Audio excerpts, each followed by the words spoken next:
In light of the recent incident, Pakistan officially demands a transparent and impartial investigation to check the facts surrounding the Indian attack. Given the current situation and historical context, Pakistan has serious reservations regarding Indian credibility in conducting a fair inquiry. We call for a neutral and independent body to lead this inquiry. Pakistan is fully prepared to cooperate with any neutral investigators to ensure that the truth is uncovered and justice is served. Pakistan remains committed to peace, stability, and following of the international norms, but will not compromise on its sovereignty. अस्सलाम वालेकुम, मैं हूं अलीना फारूक शेख। पहलगाम हमले के जो भारतीय इल्ज़ामात हैं उनके जवाब में पाकिस्तान ने एक बड़ा ऐलान किया है, बड़ी ऑफ़र की है इंडिया को। कहा है कि कोई भी शफाफ और गैर जानिबदार फोरम, न्यूट्रल फोरम का इंतखाब करें, हम हर तरह के ताउन के लिए तैयार हैं, इंक्वायरी करवा लें। अब आज सुबह ये ऐलान पहले वज़ीर आज़म पाकिस्तान की तरफ से, अब से कुछ देर पहले वज़ीर दाखिला मोहसिन नकवी ने इसको एक बार फिर दोहराया और कहा कि चूँकि हमें ट्रस्ट डेफिसिट है, इंडिया ने जो इल्ज़ामात लगाए हैं उनके चलते, तो हम चाहते हैं कि कोई भी न्यूट्रल इदारा हो, कोई बोर्ड हो, वो इसकी इंक्वायरी करवा सकता है, हर तरह से हम ताउन चाहेंगे। इससे बढ़कर उन्होंने एक और बात की, उन्होंने कहा न सिर्फ ये यानी जो पहलगाम हमला है, बल्कि जाफ़र एक्सप्रेस हमले की भी फिर तहकीकात होनी चाहिए, वो भी चाहे तो इंडिपेंडेंट कोई फोरम इंतखाब करें और उसके ऊपर करवा लें।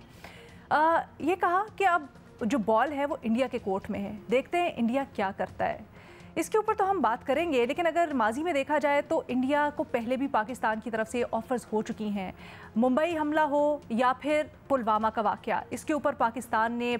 इसी तरह की ऑफ़र की कि वो हर तरह की इन्वेस्टिगेशन में ताउन के लिए तैयार हैं।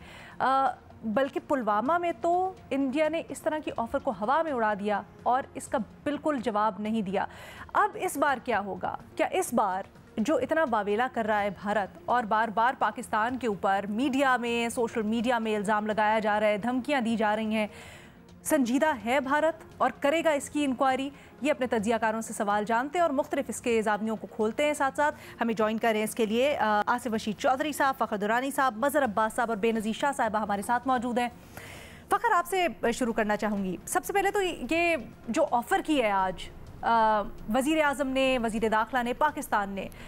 क्या समझते हैं ये कितनी बड़ी ऑफ़र है, इसकी ज़रूरत क्यों पेश आई और फिर आपके ख्याल में इसका जवाब क्या होगा? बहुत शुक्रिया अलीना। पहली बात तो ये है कि ये जो पाकिस्तान की तरफ से ऑफ़र की गई है, मैं समझता हूँ कि ये एक पाकिस्तान की तरफ से पॉजिटिव स्टेप है। देखें, जो एक इंडिया का मकसद है कि ये जो पहलगाम वाक़या है उसके कल्प्रिट्स को पनिश करना है और उनको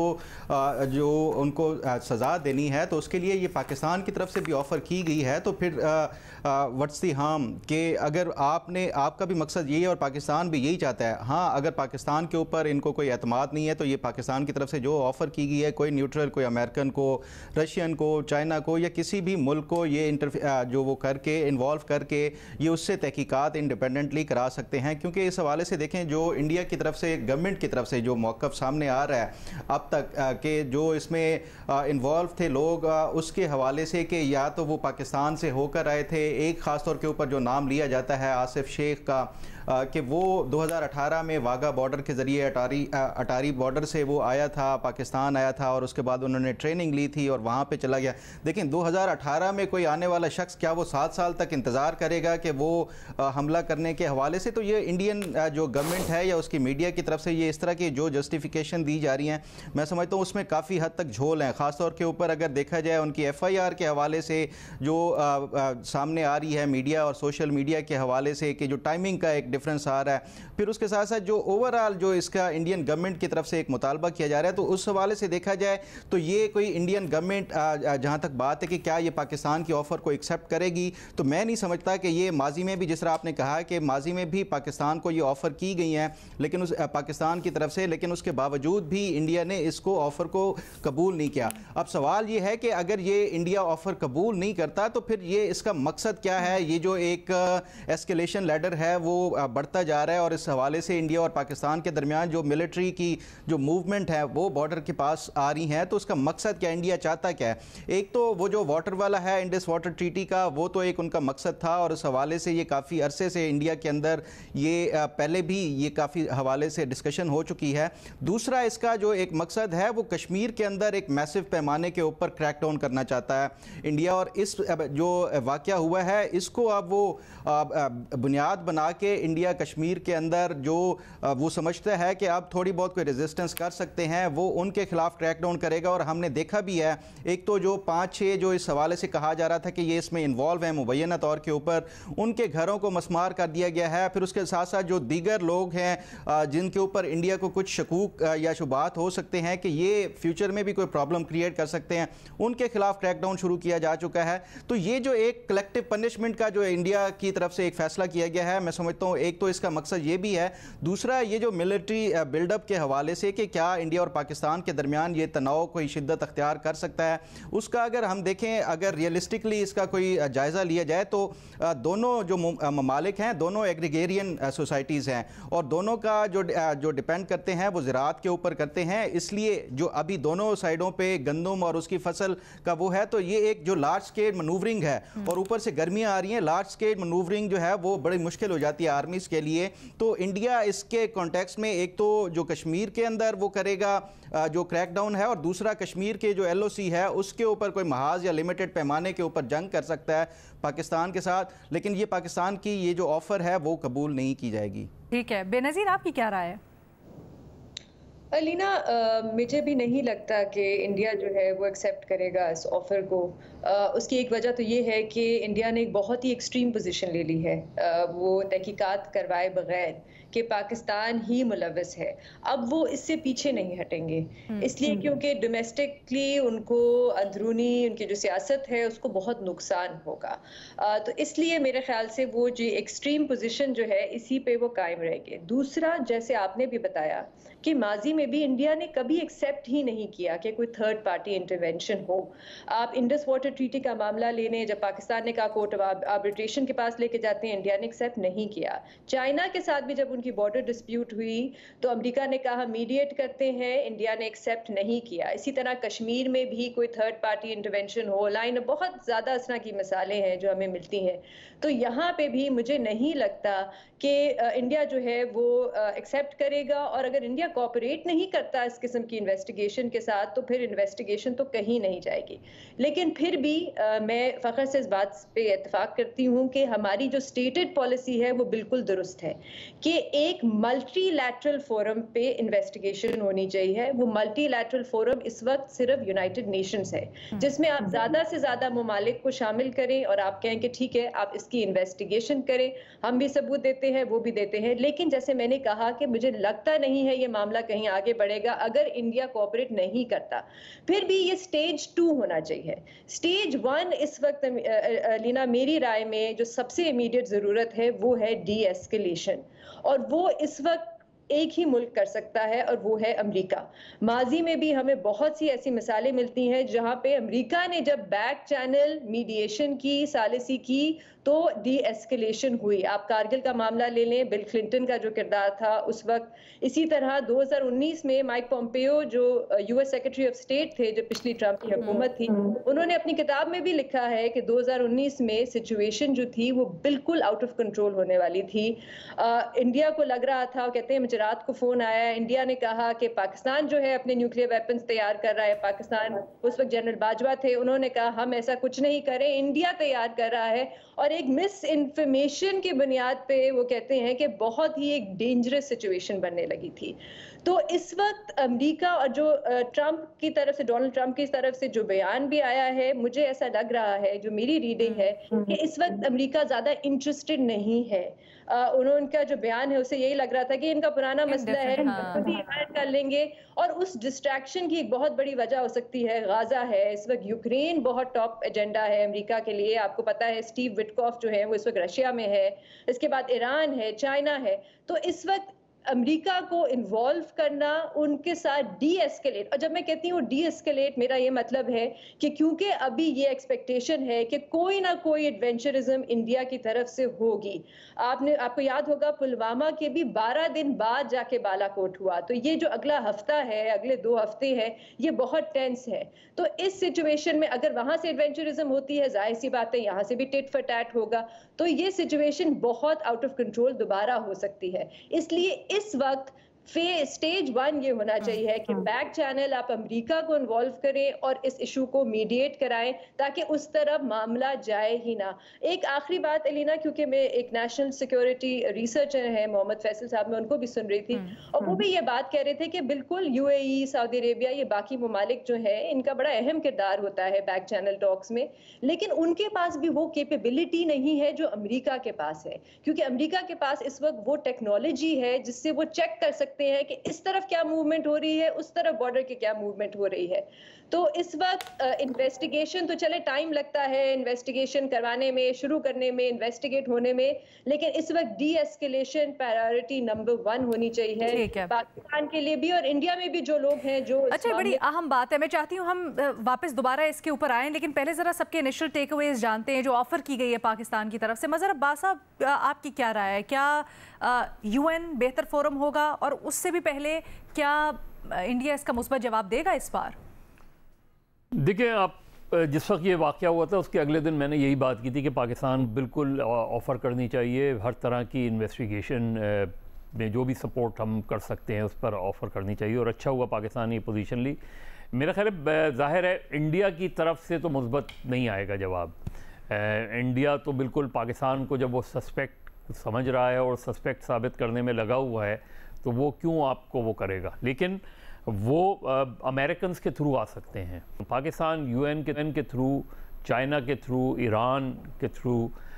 इन सारे ममालिक को इंगेज करके अपनी तरफ से ये कर सकता है कि हम हर तरह की इन्वेस्टिगेशन के लिए तैयार हैं उसमें,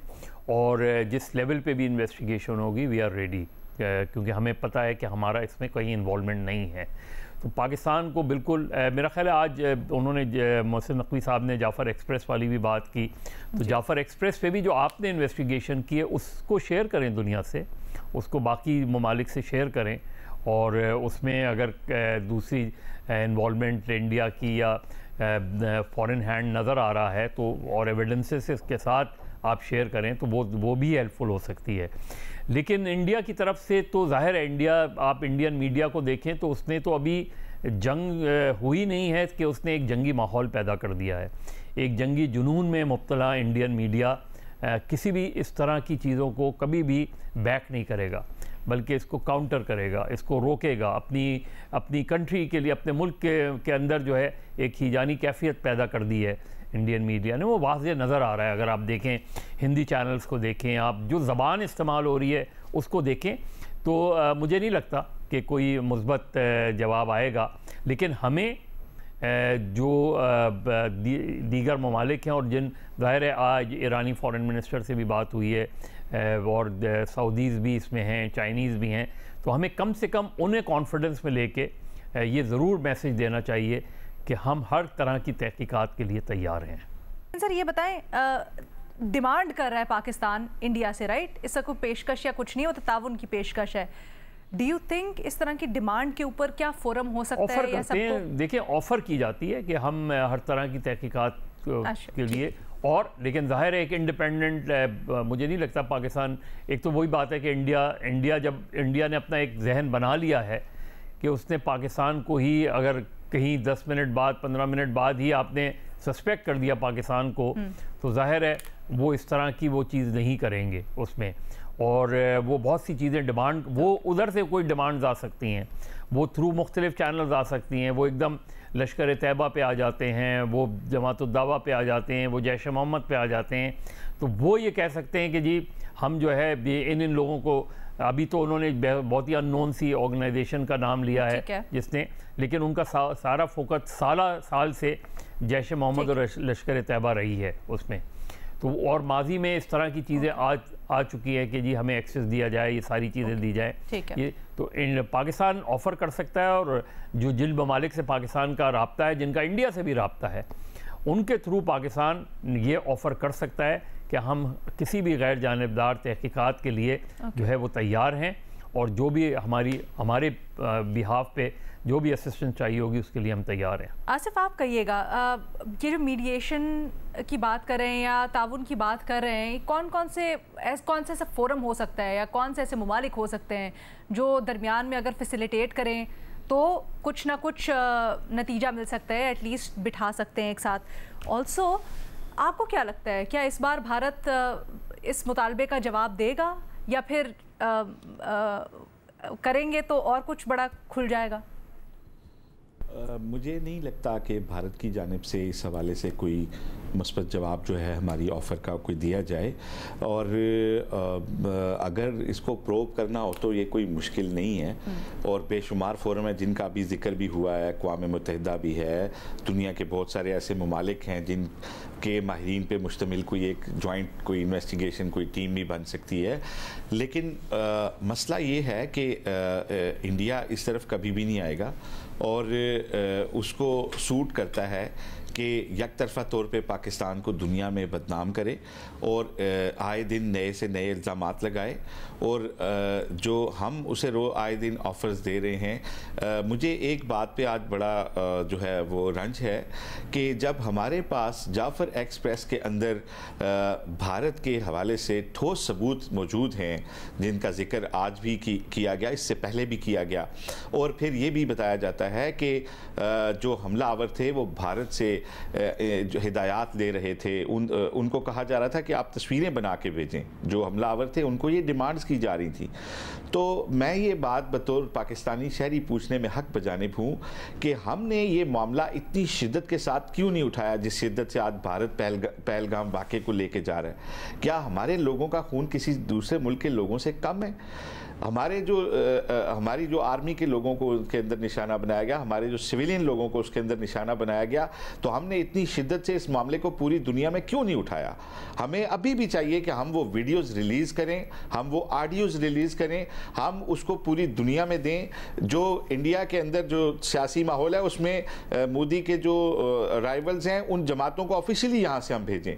कि ये देखें कि एक जंगी माहौल पैदा करके और किस तरीके से आपके मोदी साहब जो हैं वो अपने सियासी मकासद के लिए खित्ते के अंदर किस किस्म की सूरत हाल पैदा कर रहे हैं और पड़ोसियों के साथ वो क्या कर रहे हैं। आज आप देखें कि जिस तरीके से उन्होंने दरिया झेलम में पानी छोड़ा और पूरे कश्मीर के अंदर जिस तरह की एक सूरत हाल पैदा हुई है, जिस तरह का माहौल पैदा है कि 22,000 क्यूसेक का पानी जो है वो मुजफ्फराबाद शहर के अंदर से गुजर रहा है। लोग डरे हुए हैं कि पता नहीं सैलाब आ जाएगा, क्या हो जाएगा, डूब जाएंगे उन्होंने, और हर तरह की वो हमारे साथ इंडिया जो है वो महाजराई जो है वो और हमें चैलेंज भी कर रहा है कि हम जो है वो दहशत गर्दों और उनके हमला आवरों, उनके मास्टर माइंड्स खुद से हमें उन्होंने डिक्लेयर कर दिया, उनको ऐसा सबक देंगे कि उन्होंने सोचा भी नहीं होगा।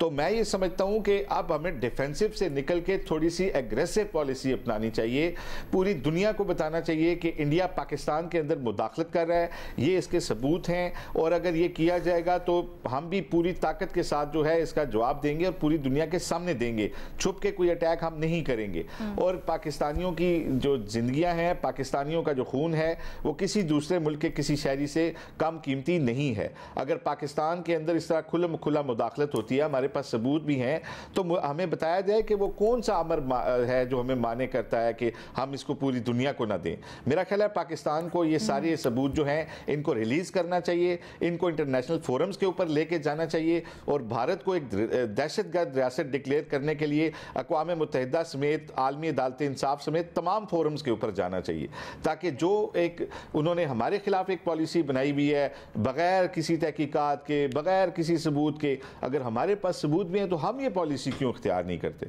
तो मेरा ये ख्याल है कि हमें अब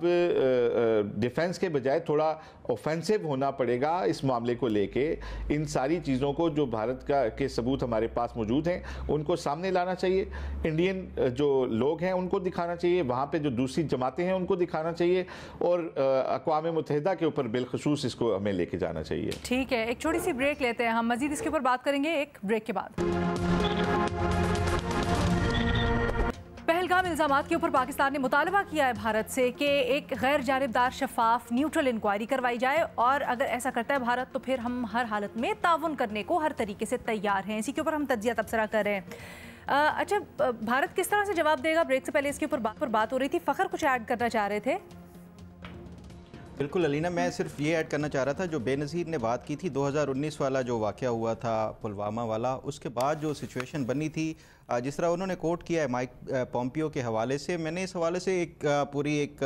स्टोरी की थी कि 2019 में हुआ क्या था कि डे 1 से लेके आखिर तक, जब तक अभिनंदन को रिहा किया गया था, देखिए उसमें वो कोई शक नहीं है कि अमेरिका ने बड़ा अहम किरदार अदा किया था, लेकिन जो अभिनंदन का कैप्चर हुआ था उसके बाद जो सबसे ज़्यादा अहम किरदार अदा किया गया था वो दो ममालिक की तरफ से किया गया था, एक चाइना की तरफ से और दूसरा जो सऊदी अरब की तरफ से ये किया गया था। क्योंकि उस टाइम बेनज़ीर ने भी ये कोट किया है माइक पॉम्पियो के हवाले से कि दोनों ममालिक जो है वो बिल्कुल न्यूक्लियर वॉर के करीब पहुँच चुके थे। पाकिस्तान को ये इंटेल मिली थी कि इंडिया पाकिस्तान के ऊपर कोई ब्रह्मोस मिसाइल दाग सकता है, और उसके जवाब में जो उस टाइम के आर्मी चीफ थे जनरल बाजवा, उनको फौरी तौर के ऊपर टेलीफोन कॉल आई थी यूएस सेंटकॉम के जो कमांडर थे उस टाइम जनरल जोसेफ वुटल, उनकी तरफ से, और उनसे पूछा गया और जनरल बाजवा ने उनको ये क्लियर किया था कि अगर इंडिया की तरफ से कोई एक मिसाइल वो दागा गया पाकिस्तान के ऊपर तो पाकिस्तान उसके बदले में 2 मिसाइल दागेगा, और ये बाकायदा बताया गया था कि 5 पाकिस्तान ने अपने टारगेट सेट कर लिए हैं, और उसके हवाले से जो कन्वेंशनल वार हेड के साथ पाकिस्तान ने हतफ मिसाइल भी तैयार कर लिए थे। तो ये जो एस्केलेशन थी वो इस हद तक पहुँच चुकी थी, उसमें अमेरिका से ज़्यादा जो किरदार अदा किया गया था उस टाइम वो चीन की तरफ से किया गया था, और पाकिस्तान को ये मशवरा दिया गया था कि जो उनके जो अभिनंदन थे, जो पायलट थे, उनको रिलीज़ कर दिया जाए, और उसके साथ साथ सऊदी अरब की तरफ से भी। तो जो अमेरिका का अभी मौजूदा सूरत हाल है उसको देखा जाए, जैसे बेनज़ीर ने बात की है, बिल्कुल दुरुस्त बात की है कि उसके पास अभी इतने ज़्यादा मामलात हैं कि वो शायद वो इस टाइम, मैं भी अब यही समझता हूँ कि इस टाइम जो है ख़ासतौर के ऊपर सऊदी अरब और चाइना दोबारा से अहम किरदार अदा कर सकते हैं। ये जो एक, बट आपको लगता है ऐसे हालात में, चले सऊदीया कुछ हद तक, लेकिन क्या उसका इतना इन्फ्लुएंस है कि वो इस तरह सालिसी करवा सके, खास तौर पर एक इंक्वायरी के मामले में? बिल्कुल, देखें अलीना, ये इस टाइम जो सऊदी अरब का देख लें, जितने भी इंटरनेशनल डिस्प्यूट्स चल रहे हैं उसमें सऊदी अरब का बड़ा की रोल है, और उसकी वजह ये है कि जो सऊदी जो इस टाइम क्राउन प्रिंस हैं उनका वो बड़े क्लोज रिलेशंस हैं जो ट्रंप के साथ, और ट्रंप के, मैं समझता हूँ कि उनको कॉन्फिडेंस भी है ये इस हवाले से, चाहे वो रशिया के हवाले से और यूक्रेन का तनाज़ा अभी रिसेंटली जितना भी डायलॉग प्रोसेस हुआ वो सऊदी अरब में हुआ, अभी जो ईरान और उसके हवाले से अमेरिका के दरमियान वो भी सऊदी अरब कोशिशें कर रहा है। तो ये मेरा ख्याल है कि सऊदी अरब एक की रोल प्ले कर सकता है अब जो मौजूदा सूरत हाल है उसमें भी। बट इंडिपेंडेंट इन्वेस्टिगेटर्स भी तो चाहिए ना इसके लिए। Benazir, what do you think, अगर चले सऊदीया भी मीडिएट करता है सारे के सारे मामले में, तो वो जो इंडिपेंडेंट लोग होंगे जो बेसिकली इंक्वायरी कंडक्ट करेंगे वो किस तरह से होगी, या उसके लिए कोई बड़ा फोरम जैसे आपने यूएन की सजेशन दी उस टाइप का ही कुछ हो? मेरे ख्याल से तो अलीना बिल्कुल ही यूनाइटेड नेशंस के फोरम से ही होना चाहिए, क्योंकि वो एक मल्टीलैटरल फोरम है जिसमें बहुत से ममालिक जो हैं वो शामिल हैं, और इस वक्त प्रेशर डालने की ज़रूरत है इंडिया पे कि वो कोऑपरेट करे इस इंडिपेंडेंट फोरम के साथ। एक और चीज़ मैं ज़रूर कहना चाहूँगी, जैसे आसिफ बात कर रहे थे, मेरे ख्याल से वो बड़ी अहम है कि अगर हमारे पास ये सबूत है और ठोस सबूत है या फिर एक्सपर्ट के हवाले से, तो हमने ये डिमांड पहले क्यों नहीं रखी? हमने आज क्यों रख रहे हैं कि एक इंडिपेंडेंट इन्वेस्टिगेशन होनी चाहिए, एक इंटरनेशनल इन्वेस्टिगेशन होनी चाहिए? ये तो हमें पहले ही रख देनी चाहिए थी कि हमारे पास सबूत है, आप एक इंक्वायरी करें इसमें। और दूसरी बात अलीना ये कि एक और चीज़ हमें ज़रूर इन पर्सपेक्टिव रखनी चाहिए, और जो एक्सपर्ट्स भी हैं नेशनल सिक्योरिटी के, वो भी ये कहते हैं कि रूल्स ऑफ द गेम इस वक्त इंडिया और पाकिस्तान के थोड़े से तब्दील हो गए हैं, और वो इस वजह से क्योंकि वो कहते हैं कि ये जो इंडिया ने टारगेट किलिंग की है पाकिस्तान में और दूसरे ममालिक में, ये एक एस्केलेशन जो है इससे अब ज़्यादा बढ़ सकती है, और क्योंकि ये पहले रूल्स ऑफ द गेम इस तरह के नहीं थे, अब ये थोड़े से तब्दील हो रहे हैं, तो इसलिए मेरे ख्याल से इस वक्त एक बहुत ही टेंस सिचुएशन है कि हमें नहीं पता कि ये एस्केलेशन किस पॉइंट तक जाएगी और उसके बाद डी एस्केलेट किस हद तक हो सकती है या नहीं हो सकती। इसलिए जैसे मैंने कहा कि जितनी भी जल्दी हो सके हमें भी और इंडिया में भी जो लोग चाहते हैं कि डी एस्केलेशन हो, अमेरिका को, चाइना को मेरा नहीं ख्याल है इंडिया इतना एक्सेप्ट करेगा, इस वक्त मीडिएशन में, लेकिन अमेरिका एक स्टार्टिंग पॉइंट हो सकता है। अच्छा, मेरा एक सवाल है, बट आई थिंक फ़खर कुछ और मजीद कहना चाहते हैं। Fakhar please keep it brief. बिल्कुल ये एस्केलेशन के हवाले से मैं आज आर्टिकल पढ़ रहा था कि अगर ये एस्केलेशन इस नहज तक पहुंच जाती है कि न्यूक्लियर वॉर के हवाले से, तो आज रोज़नामा जंग में भी इस हवाले से बताया हुआ है कि उसके इम्पैक्ट क्या होंगे, कि 15 करोड़ लोग जो है वो इमीडिएटली इसका जो है वो लुक़्मा अजल बन सकते हैं। तो इसलिए मैं नहीं समझता कि ये दुनिया बिल्कुल जो है वो गाफिल बैठी होगी, और इंडिया और पाकिस्तान के दरमियान जो जारी तनाव या टेंशन है उसके हवाले से, तो ये दुनिया को उसकी वो पता है रिपरकशंस के हवाले से कि क्या हो सकता है। इसलिए मैं नहीं समझता कि ये इस नहज तक ये मामला जाएगा आगे कि ये दोनों ममालिक कोई जो है वो बाकायदा तौर के ऊपर कोई जंग कर सकते हैं। अगर अमेरिकन सदर इतने इंडिफरेंट हैं या इतने वो समझ रहे हैं कि कुछ ना कुछ हल हो जाएगा, क्या इसको इस तरह से इसकी तर्जुमानी करें कि वो समझते हैं कि आगे मजीद एस्केलेट नहीं हो सकती चीज़ें, या उनके पास ऐसी कोई इंटेल हो सकती है, या वो बस एक रिमार्क था विम में? जी, मैं इस पे कमेंट करना चाहता हूँ। जी देखें, अमेरिकी सदर जो इतनी लातल्की सी जाहिर कर रहे हैं कि ये दोनों मुल्क खुद ही तय कर लेंगे। मुझे याद है जब अमेरिका ने उसामा बिन लादेन को अफ़गानिस्तान में मिज़ाइलों के ज़रिए निशाना बनाने की कोशिश की थी, तो उसमें एक इशू ये आ गया था कि अगर आप बहरे हिंद से मिज़ाइल दागेंगे और पाकिस्तान को ये लगा कि मिज़ाइल इंडिया ने दागे और उन्होंने वापसी पे कोई अटैक कर दिया, तो ये ऐसा एक सवाल था कि जिस पे पूरी इंतज़ामिया इस प्लान को लेके फिर बैठ गई थी, और फिर उसका हल ये निकाला गया था कि हमारे जो आर्मी चीफ थे उनको बुलाया गया था उसी वक्त वहाँ पे उस बहरी बेड़े के ऊपर मुलाकात के लिए, और अटैक करते ही उन्हें बता दिया गया था कि ये अमेरिका अटैक कर रहा है, कि आप इस गलतफहमी में ना जाइएगा। यानी कि उनको ये बात अच्छे से पता है कि पाकिस्तान और इंडिया के ताल्लुकात की नोयत क्या है, और किसी गलतफहमी की बुनियाद के ऊपर भी इनके दरमियान जो है कोई ऐसा खुदा न खास्ता तनाज़ा भी हो सकता है जो इररिपेयरेबल लॉस की सूरत में निकल सकता है। लेकिन अब वो इतने कॉन्फिडेंट क्यों हैं? मुझे ये लगता है कि उनको किसी ना किसी लेवल पे ये अश्योरेंस है खित्ते में अपने एक अहम इत्तेहादी भारत की तरफ से कि यहाँ पे कोई लड़ाई नहीं होगी, लेकिन हम पाकिस्तान को, ये एक नर्व्स की लड़ाई पाकिस्तान के साथ लड़ी जा रही है, और पाकिस्तान हर आए दिन एक डिसेंट और बड़ी पुरवकार सी पेशकश करता है, अच्छा जी आप तहकीकात कर लें और ये वो। कभी भी इंडिया कश्मीर में इंडिपेंडेंट ऑब्जर्वर्स को, इन्वेस्टिगेटर्स को नहीं जाने देगा। आप ये मेरी बात लिख लें। पाकिस्तान का शुरू से मुतालबा रहा है कि कश्मीर में आप इंसानी हकूक के ऑब्जर्वर भेजें, कभी उनको भेजा गया? मैं नहीं मानता कि इंडिया अपनी सरजमीन पे किसी तरह के एक चीज मेक सेंस ना, कि वाकई में अब जैसे बेनज़ीर कहती थी रूल्स ऑफ द गेम थोड़े चेंज हो गए हैं, इवन भारत के लिए भी। भारत ने जिस तरह से न सिर्फ दीगर ममालिक में कार्रवाइयाँ, टारगेटेड किलिंग करने का उनके ऊपर इल्ज़ाम है, बल्कि बाकी जो ममालिक हैं जैसे कनाडा, अमेरिका, बरतानिया, इन लोगों ने तो सबूत भी सामने लाए हैं और बड़े बड़े एतराफ़ हैं। तो क्या इसके चलते अगर भारत अब इनकार करता है तो ये उसके गले पड़ सकता है? एक छोटी सी ब्रेक लेनी है हमने, वापस आते हैं, मजीद इसको ज़रा एक्सप्लोर करते हैं आफ्टर ब्रेक।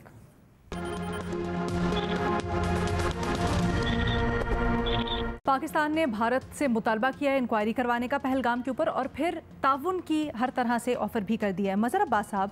क्या आपको लगता है कि इस बार सिचुएशन माजी के मुकाबले कदरे मुख्तलिफ है? इस बार दुनिया में इंडिया से मुतल्लिक जो एक तासुर है वो बड़ा बदल गया है, जो कार्रवाइयाँ हुई हैं इंडिया की तरफ से, टारगेट किलिंग्स हों, उसके सबूत मौजूद हैं, तो इस बार इंडिया को कहीं ना कहीं नुकसान पहुँचाएगा मना करना इंक्वायरी? देखिए, एक चीज़ याद रखें, दुनिया की तरफ से तो जाहिर है कनाडा वगैरह की में जो चीज़ें हुई हैं और उनकी गवर्नमेंट ने जो पोजीशन ली है उससे तो इंडियन गवर्नमेंट को बड़ी एम्बैरसिंग हुई है। लेकिन एक नेक्सस याद रखें,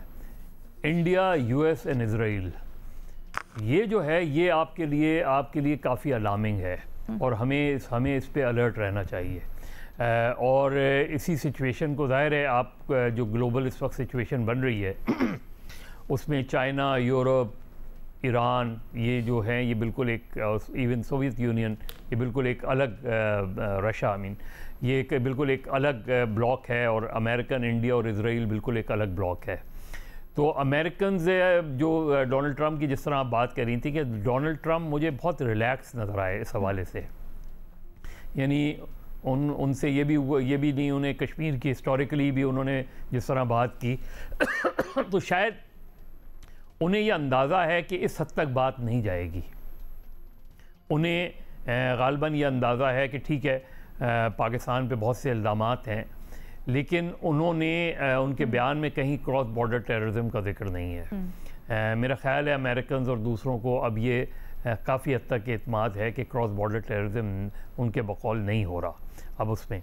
जो इंडिया के अंदर हुआ है वो ज़ाहिर है इंडियन ही को वो इस वक्त इंडियन हेल्ड कश्मीर में इंडियन पोजीशन को वो एक तरीके से सपोर्ट कर रहे हैं, इसलिए कि ज़ाहिर इंडियन शहरी मारे गए हैं, लेकिन इससे आगे बात नहीं कर रहे। तो मेरा ख्याल है ये हमारे लिए थोड़ा सा इत्मीनान की बात ज़रूर है, लेकिन क्या इंडिया स्ट्राइक नहीं करेगा, इंडिया खामोश रहेगा? मेरा नहीं ख्याल। तो हमें हमारा एक प्रोएक्टिव रोल ज़रूर रहना चाहिए और इस चीज़ को ज़रूर मद्देनज़र रखना चाहिए कि इंडिया कोई भी सरप्राइज़ कर सकता है और इस तरह की कोई भी चीज़ कर सकता है। और उनका मीडिया जिस तरह की, मैंने पहले कहा कि जिस ये तो आई थिंक बड़ा प्रोएक्टिव हमने किया भी है। जिस दिन इसहाक डार ख्वाजा आसिफ साहब आए, उन्होंने उसी दिन आके बोला कि हमारे पास इंटेल रिपोर्ट्स हैं कि इस तरह की कोई कार्रवाई हो सकती है। बट फ़खर, आप कहिएगा, आपको क्या लगता है इस बार ज़रा सिचुएशन मुख्तलिफ है? अगर इंक्वायरी से मना करता है इंडिया तो उसको नुकसान होगा? बिल्कुल, मेरा ख्याल है कि अभी भी अगर देखा जाए तो जो ये पहलगाम का इंसिडेंट हुआ उसके बाद इंटरनेशनल मीडिया की कवरेज देखी जाए, देखें ये एक बड़ी इंडिकेशन होती है कि दुनिया आपके साथ कितना आपका जो बयानिया है वो उसको बाय कर रही है। 2019 का जो वाक़या था उसके बाद जो मीडिया कवरेज थी और जो दुनिया की मुख्तलिफ जो वर्ल्ड कम्युनिटीज़ थी उनका रिस्पॉन्स देखा जाए, और अब अगर देखा जाए तो उसमें गो के एक बड़ी तब्दीली आई है कि उस टाइम जो US एडमिनिस्ट्रेशन थी वो डिफरेंट थी, अब जो है जो एडमिनिस्ट्रेशन है वो डिफरेंट है। लेकिन उसके बावजूद भी मीडिया की कवरेज का खुद जो हिंदुस्तानी मीडिया है और उनके सहाफ़ी हैं वो भी इसकी दुहाई दे रहे हैं कि हमारा जो बयानिया है कोई बाय नहीं कर रहा, कोई हमें वो उस तरह की कवरेज नहीं दी जा रही। और फिर दूसरा जो मसला है वो यही है कि जो आपके फाइव आइज़ हैं उसके साथ आपके जो मसाइल हैं इंडिया के, ख़ास तौर के ऊपर कनाडा के साथ, तो बिल्कुल उन्होंने उनके प्राइम मिनिस्टर लेवल तक जो है वो सबूतों के साथ आ गए थे कि क्या किस तरह से इंडिया वहाँ के जो कैनेडियन सॉइल के ऊपर दहशतगर्दी कर रहा है। इवन जो अमेरिका है उसके अंदर भी ये इस तरह के वाक़यात हुए हैं, ऑस्ट्रेलिया को भी कुछ शकूक व शुबहात हैं इस हवाले से वहाँ पे। तो ये जो फाइव आइज़ के हवाले से जो एक मेरा ख्याल है कि ये इस तरह इग्नोर करना, तो ये भी एक इंडिया के लिए बड़ी एक इंडिकेशन है कि दुनिया उनका वो बयानिया उस तरह से बाय नहीं कर रहा। इसलिए शायद ये मजीद जो एस्केलेशन के हवाले से कोई इतनी बड़ी कार्रवाई मैं नहीं समझता कि कर सकता है। यही वजह है मैं समझता हूँ कि ये शायद कश्मीर के लेवल तक जो है वो एक लिमिटेड महाज जो है वो खोल सकते हैं, और दूसरा मैसिव क्रैकडाउन जो है वो कश्मीर के अंदर ये उस तक ही महदूद रह सकते हैं, उससे ज़्यादा इतनी बड़ी कोई मुझे नहीं लगता कि अगर हम वैसे देखें, एक तो हम टेक्निकल बात करें कि किन फोरम्स के ऊपर उठा सकते हैं, लेकिन अगर हम ऑप्टिक्स की बात करें तो इंडिया ऑप्टिक्स के ऊपर बड़ी तवज्जो देता है। उनके मीडिया को देख लें, सोशल मीडिया को देख लें, इस वक्त किस तरह से एक महाज खोला हुआ है। आसिफ, क्या आपको लगता है इस बार ये जो पाकिस्तान ने ऑफ़र की है उसका अगर जवाब नहीं देता इंडिया तो ऑप्टिक्स और तासुर की जंग भी वो हार सकता है? देखें, बिल्कुल हमें ये तासुर की जंग ही जीतना है। अदरवाइज़ भारत के ख़िलाफ़ जिस तरह पूरी दुनिया में इन्होंने जो कार्रवाइयाँ की हैं, टारगेट किलिंग की, अपने लोगों के, अपने मुल्क के शहरियों की जिनको नापसंदीदा समझते थे, और फिर पाकिस्तान के अंदर उन लोगों को जिनको नापसंदीदा समझते थे। देखें, पाकिस्तानी अवाम को मैं एक बात का क्रेडिट देता हूँ कि उन्होंने कभी भी किसी इंतहा पसंद तंजीम को मरकज़ में इस तरह इतनी बड़ी अक्सरियत नहीं दी जिस तरह भारत में नरेंद्र मोदी को जो है वो अक्सरियत दी जाती है, दो दफ़ा हुकूमत में लाया जाता है। तो मेरा ख्याल है कि ये तासुर उसी सूरत में ज़ाहिर होगा कि जब पाकिस्तान भारत के ख़िलाफ़ इन सबूतों को जिनको वो हमारे सामने जिक्र करते हैं इनको सामने लाए। भारत के अंदर भी लोग देखें कि उनकी स्टेट का जो बयानिया है वो क्या है और उनके जो एक्चुअल इक़दामात हैं वो क्या हैं। इस वक्त ये तासुर ही की जंग है, और जो तासुर होता है, जो परसेप्शन होता है, वो रियलिटी से ज़्यादा किलिंग होता है। तो मैं ये समझता हूँ कि ये तासुर की जंग अगर पाकिस्तान जीत जाता है तो हमारे सारे मसाइल का हल उसके अंदर मौजूद है, और इसी के ऊपर हमें ज़्यादा काम करना पड़ेगा। ठीक है जी, अब देखते हैं आगे क्या रिस्पॉन्ड करता है इसका। हमारे तजियाकारों की आपने राय जानी। आज के लिए इजाज़त दें, अल्लाह हाफ़िज़।